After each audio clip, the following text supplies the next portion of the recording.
The Lord is my shepherd, I shall not want. He makes me lie down in green pastures. He leads me beside still waters. He restores my soul. He leads me in paths of righteousness for his name's sake. Even though I walk through the valley of the shadow of death, I will fear no evil, for you are with me. Your rod and your staff, they comfort me. You prepare a table before me in the presence of my enemies. You anoint my head with oil, my cup overflows. Surely goodness and mercy shall follow me all the days of my life, and I shall dwell in the house of the Lord forever.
Good day, everyone.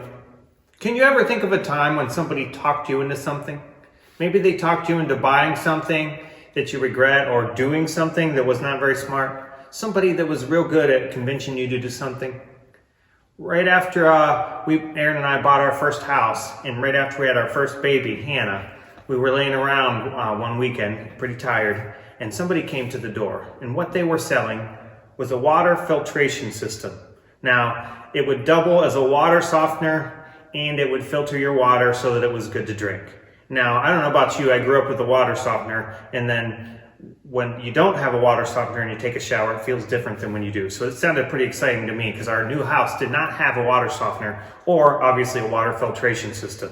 So here we are, new house, new baby, first baby. We're a little tired, and a salesman came to the door. And so he came equipped with his little test kit. He tested our water and showed us what bad things were in it and showed us where it needed to be. And if you put this thing in, and this is what it's going to look like. And it filtered and softened our water. So it sounded pretty good. And you know what they came with next? He said that even NASA uses it. And I'm not going to say the name of the company. I don't want to put that on here. But they said even NASA uses this filtration system for their company, for their whatever they have.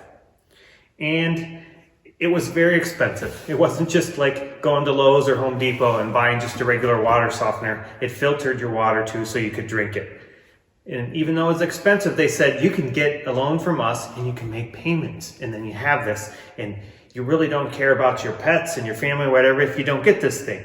And then they said, we will deliver the salt for it right to your house. You order from us, it's just as cheap as everyone else, and the guy will deliver it to your house, and he will even take it down to your basement if that's where your unit is there. And he'll do that for you. Now, we were so tired, we kind of just wanted him to go away. But we were also too nice to say no. So you know what happened? We ended up with a new water filtration system. And let me tell you, we had payments on this thing for years. We had payments for so long that when we sold the house, we were still paying on it. And we had to pay on it after we moved out. And so this was a problem. Now here's the test. Did we make a good purchase? Now, my test for this is, did we feel bad later? Yes, we did. We felt bad later. We didn't wake up the next day. We wouldn't wake up the next week or even the next month and say we made a good decision and we were making payments for a long time. So you could say that the salesman had a gift, right? He made us buy something that we didn't need. But did this gift help us or did it just benefit him? It didn't. I felt like it didn't benefit me at all. It depends on which way you look at it. If you think we need a water softener and a filtration system, then maybe it was. But I didn't feel good about it. Now, using a gift to convince people of what they need or don't need, is it bad? Is it good? Well, what about the church? Don't we do that? Don't I try to convince people of what they might need? Sure. Now, but the problem is, who decides what people need and what they don't need? Is need too strong a word? When is it a lie? Well, the question comes with motive. When you're trying to convince somebody of something, what's your motive? Is it for them? Is it for you? Is it to make a profit? Is it to make money? Does it benefit them for sure? What is it? Now, there obviously are times when you need to do that. What if your friend is ready to walk off of a cliff? It's probably okay to convince them that they need to turn in a different direction before they walk off a cliff.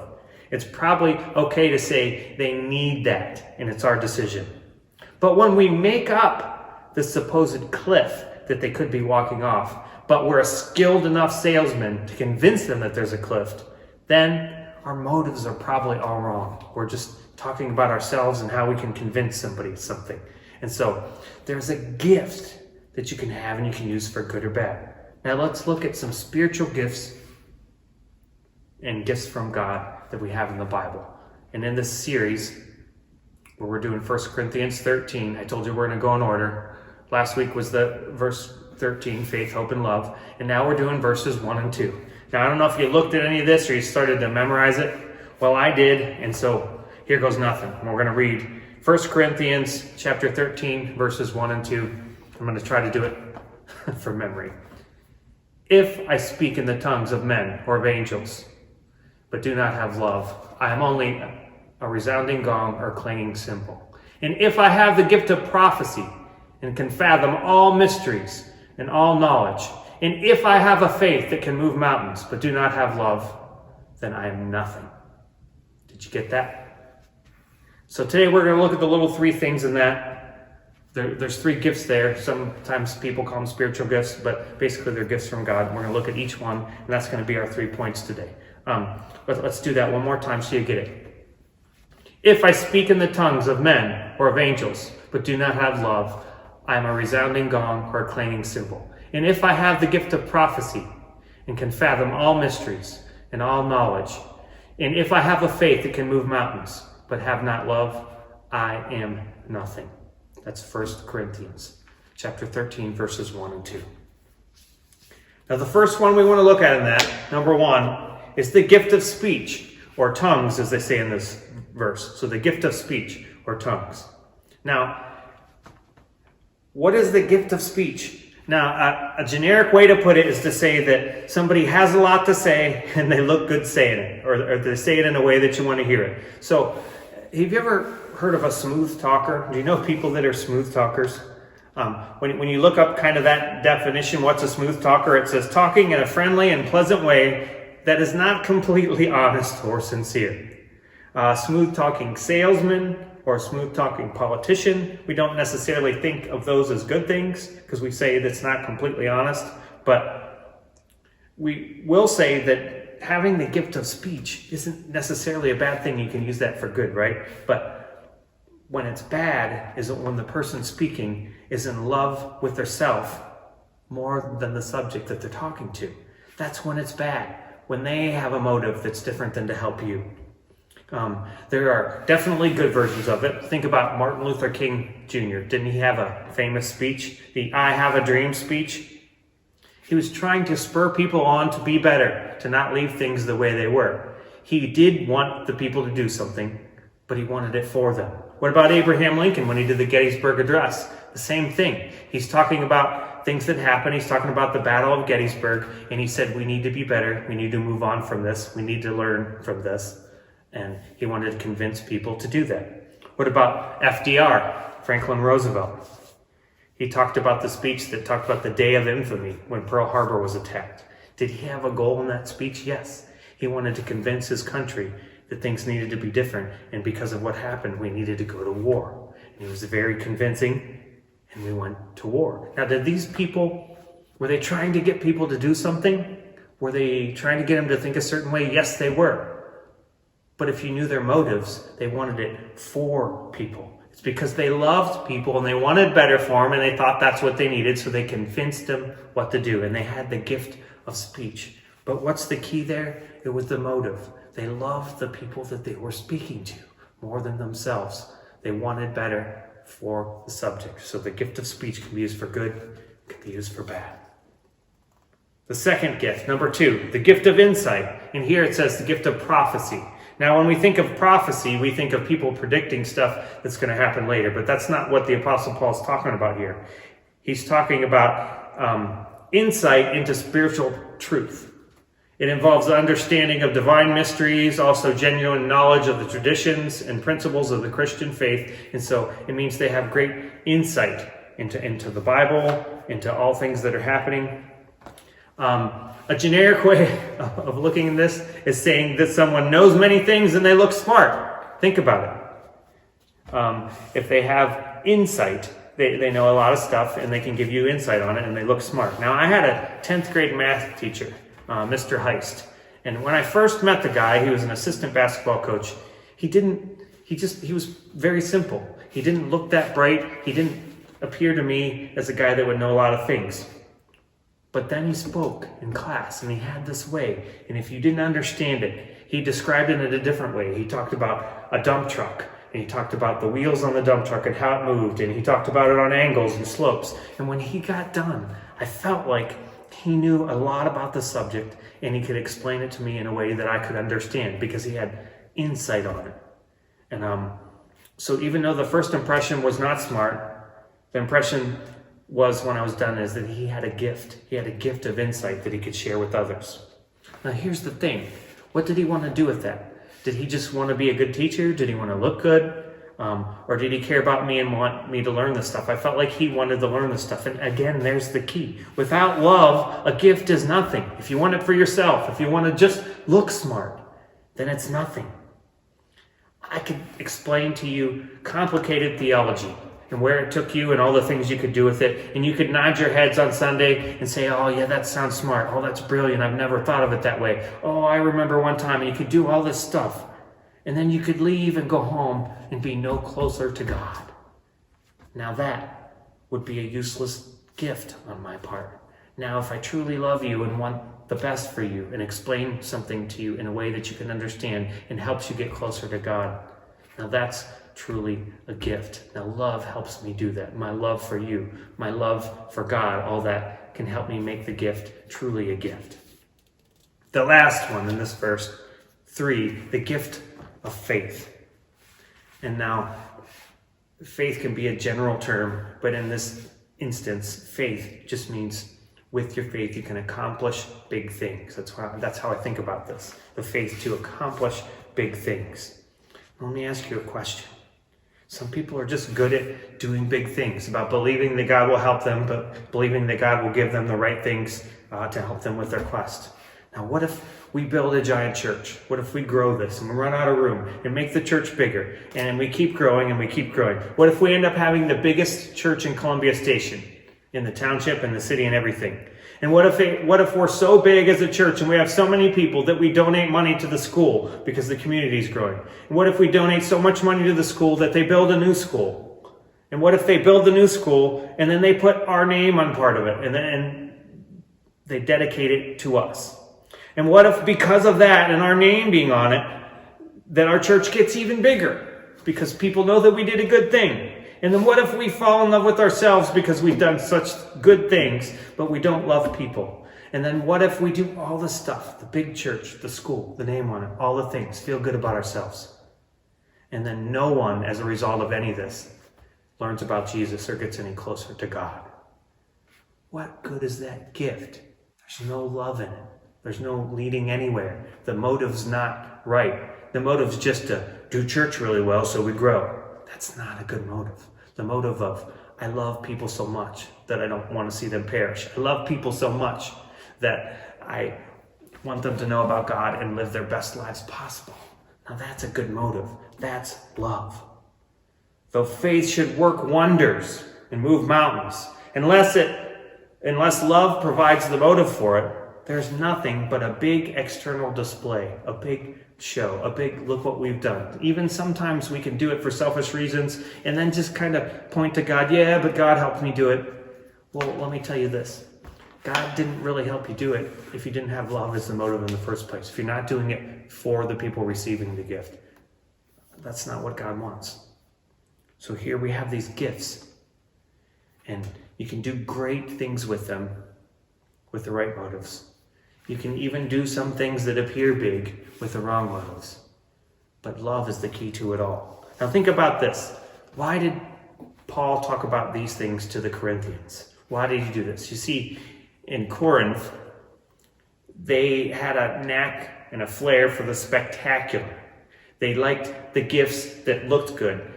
The gift of speech, the gift of intuition and knowledge, the gift of faith to do big things. They liked the fantastic gifts that you could see and made a big splash.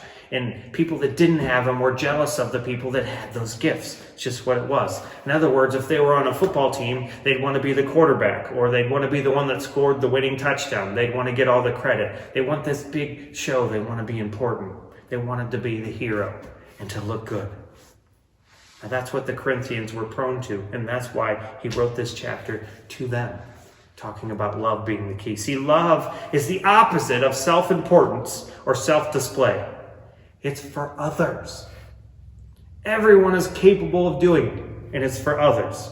It's the test for every other gift that we could have to see if we are using them correctly. Are we using the gift right? Faith, prophecy, teaching, whatever it is. If we're not using it for love and for other people, then we're not doing it right. Love is the test for every gift. So it even makes us good at things that we're not really good at. Think about it. Did you ever watch a 6th grader give a report on a science project? Pretty exciting? No, I'll tell you it's not. Now, what did you ever hear a 6th grader talk about their favorite ice cream or their favorite video game or their favorite YouTube channel that they really love? Can you tell the difference? Which one's more exciting? Which one's more convincing? The one that they had to do, that there was no love in it, or the one about the thing that they truly loved? It's a big difference. If you put love at it, which everyone can do, everyone can give love to others, it makes things more effective because it has a purpose, it has a motive. What gifts do you have? Think about, do you have a gift that if you had the right motives, if you didn't care about getting the credit, if you truly cared about the subject of the people you're giving the gift to, if you could truly give the credit to God and accomplish what He wanted and what you didn't want, do you have a gift like that? See, a simple child that shows love for another hurting child and befriends them and shares with them and truly cares about them does more in the eyes of God than someone who builds a giant church for the wrong reasons. And you will never maybe even hear about what that child did and became friends with that other kid. And they may not even get credit or recognition from it. But that is love. Love doesn't care about the credit. Love doesn't care about those other things. It doesn't care about self. It cares about others. So do you want the gifts that other people have? The big, fantastic ones, the exciting ones?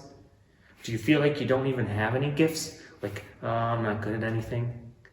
You have the gift of God to give people. You have the gift of love that everybody can give. So all I ask is use them wisely. Thank you.